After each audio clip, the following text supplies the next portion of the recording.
From a place of raw honesty and love. A place of expertise on how to make your dreams come true. I don't know nothing about that. I haven't gone through it all and come out on the other side pinned with a blue ribbon, draped in a victor's sash or dollar bills or even unshakable happiness. In fact, I have yet to see my own dream made tangible. This letter is being written from the inside. From the front line, from the fault line, from the uncertain thick of it all. From a man with a straight line mouth and an ego with a slow leak.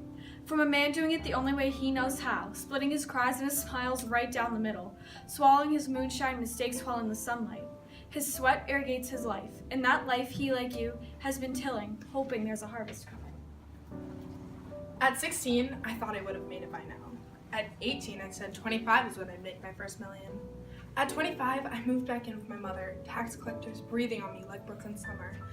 And now, at almost 28, I'm just 28. The truth is, our dreams can be as far away as forever, or as close as lunchtime. Tomorrow, you could wake up and read this letter on a billboard, or you could wake up and have forgotten who wrote it.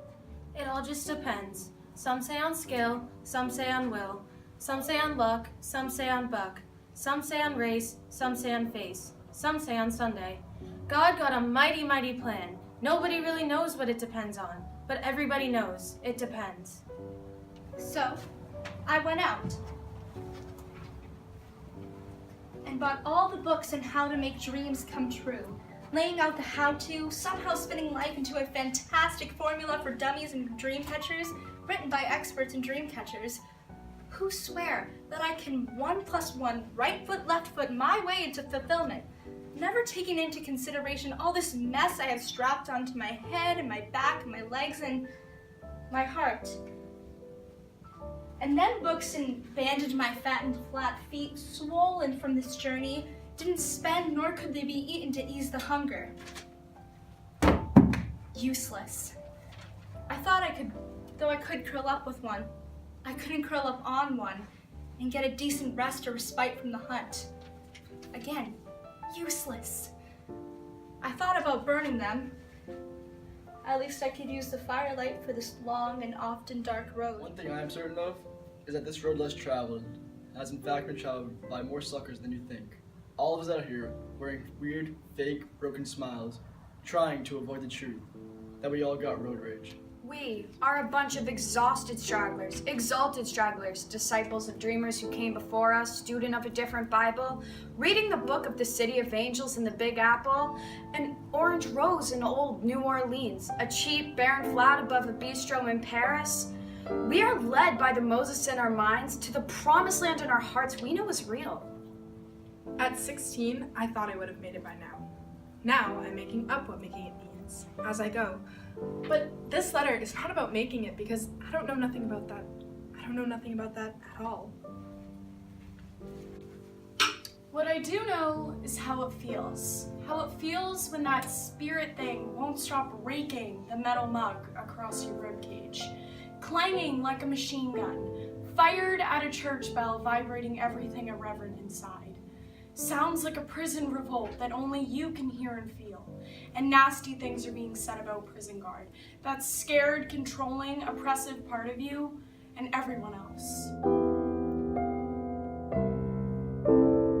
If you're anything like me, you hope it never stops. You hope the bubbling never dies down and the yearning to break out and break through never simmers.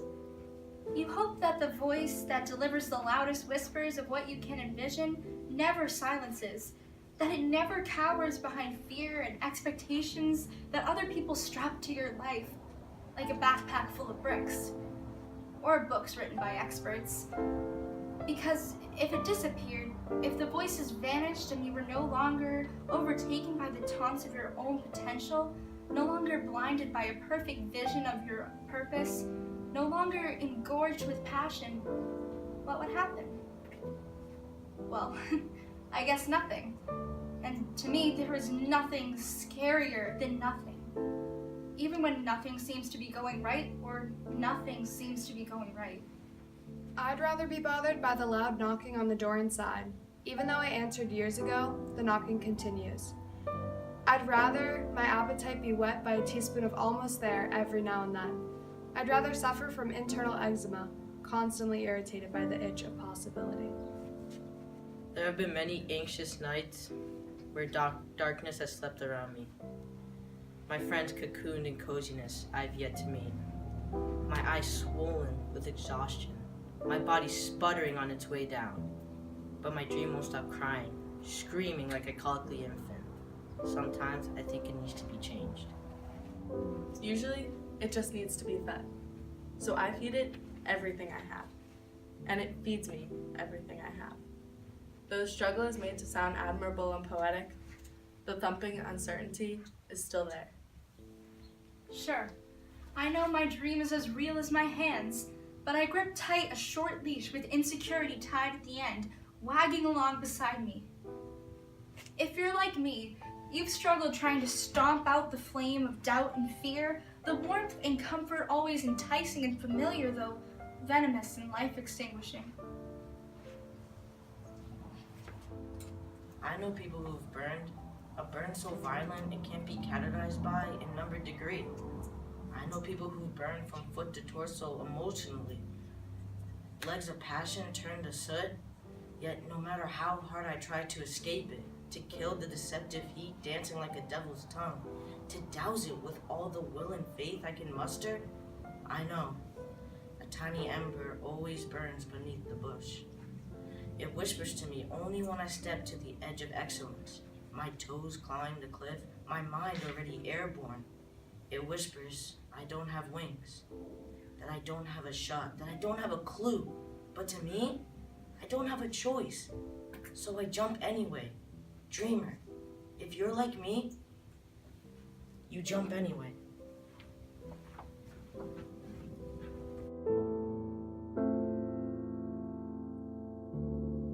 This letter isn't for any specific kind of dream. It isn't intended for any certain genre, medium, trade, or denomination. It is only intended for the courageous. Maybe you're a dancer, moving to the sound of your own future. Or maybe you're a musician, banging, strumming, bowing, plucking, blowing into, creating soundtracks for dream trains chugging along through thick night. Or a painter, soiling and splattering confessions across the face of a stretched canvas. Or an actor, praying at the altar of your alter ego. Or a photographer, finger on the button like a quick-draw cowboy shooting not to kill anyone but to preserve forever. Or maybe even a writer for some strange reason, writing expert books, pages of good intention and rah-rah and fantasy and sometimes truth. Or maybe even letters to people you don't know but do know you love. Or maybe you aren't an artist at all.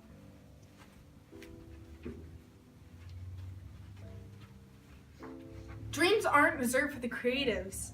Maybe you're an athlete, a gladiator hoping for a shot at the lion. Maybe you're 18 and plan to make your first million by 25. It's not impossible. Or maybe you're 18 and plan to make it to 21. It's not impossible. Nor is 22, 23, 24. At 25, I moved back in with my mother and found out she loved to teach little kids and bake and help the needy. Her passion made plain, her dreams made real after 40 years of 40 hours a week behind a desk. You might be 50 and think it's too late. Jump anyway. Dreams don't have timelines, deadlines, and aren't always in straight lines. Jump anyway. Or maybe your dream is to have a family, to hold up signs, and to be the cameraman at the little one's games, to kiss your child on head and heart, selflessly fertilizing his or her passion. Stay awake with them when their dreams are crying like a colicky infant. Help them feed it, and before sleep, do your best to smother that tiny ember of doubt and fear that glows beneath the brush. This letter is for us all. The awkward angels with crooked halos and second-hand wings, the curious and fire-bellied babies, the deformed with hearts on the outside, ears on the inside, the squares that use 9-to-5 cubes for planning sessions in the real work. For the rebel children, the wild ones, the long shots, the bad-mouthed, the side-eyed, the terribly, terribly, terribly, envied secretly by the saved. For those who bear the cross, the two perpendicular planks of passion, who find life just best when nailed to it. For the jumpers, for the jumpers, for the jumpers. This letter is for us all, to remind us that we are many, that we are right for trying, that purpose is real, that making it is possible. But this letter isn't about making it, because I don't know nothing about that. I don't know nothing about that at all. Besides, I'm not sure making it even matters so much.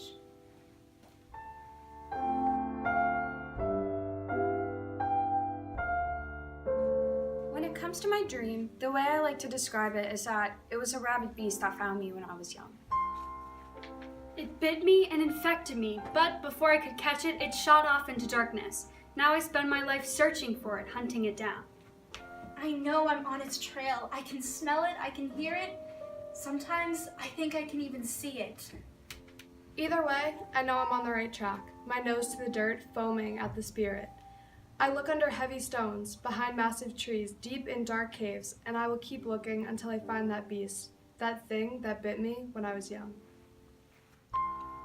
The truth is, finding the beast may or may not happen, but the treasures I've discovered underneath the heavy stones, behind the massive trees, and deep in the darkest caves have created the hunter and the human that I am. Your dream is that mole behind your ear, the chip in your front tooth, your freckles. It's the thing that makes you special, but not the thing that makes you great. The courage in trying, the passion in living, the acknowledgement and appreciation of the beauty happening around you does that.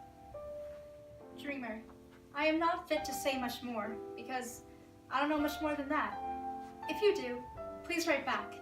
If not, please accept this as just a few words of encouragement. And if this letter means nothing to you, if it's just more pointless weight added to an already heavy life, feel free to burn it and use it for firelight for this long and often dark road. But if you somehow find truth, comfort, or anything at all within this ramble, keep it close and use it for firelight for this long and often dark road.